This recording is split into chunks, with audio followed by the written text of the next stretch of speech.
ये एक ही हाथ में 5 उंगलियां हैं जी गुरु। उसी तरह एक ही नारायण, उन्हें देवी कहो, ये शंकर कहो, विष्णु कहो, उन्हें गणेश कहो, सूर्य कहो, तो एक ही कभी देवी के रूप में प्रकट हो जाते हैं। देवी नरसिंह बन गई, कोई अलग बात नहीं है।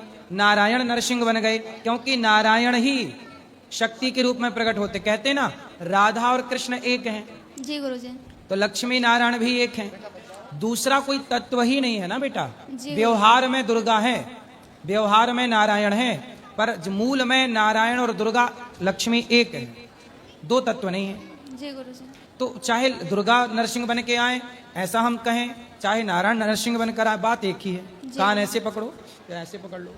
और गुरु जी मेरा दूसरा प्रश्न ये है कि आपने भागवत में बताया है कि श्रीमन नारायण के नाभि से कमल उत्पन्न हुआ था और कमल से ब्रह्मा जी के भृकुटी से शिव जी का प्रकट्य हुआ है। तो मैं अगर किसी से ये बात बोलती हूँ तो वो कहते हैं नहीं, ब्रह्मा के कोई पिता ही, शिव के कोई पिता नहीं है।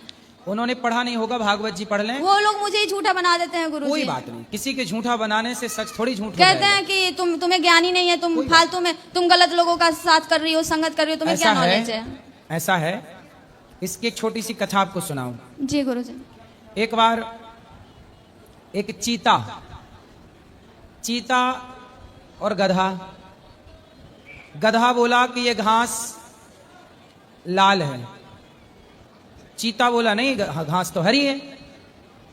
गधा बोला नहीं, ये घास लाल है। चीता बोला नहीं, ये घास हरी है। अब दोनों में हो गई लड़ाई।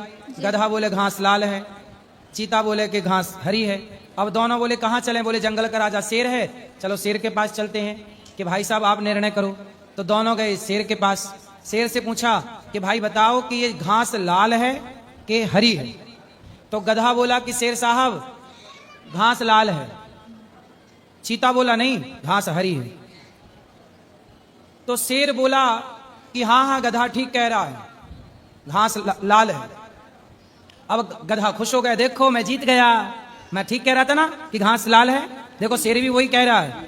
और गधा खुश होके चला गया। चीता बोला वाह राजा, आपका गजब का न्याय है, आप जानते हो कि घास हरी है, फिर काहे बोला? तो शेर बोला कि ये बताओ, तुम गधे से जीत भी जाते तो जीतते तो गधे ही से।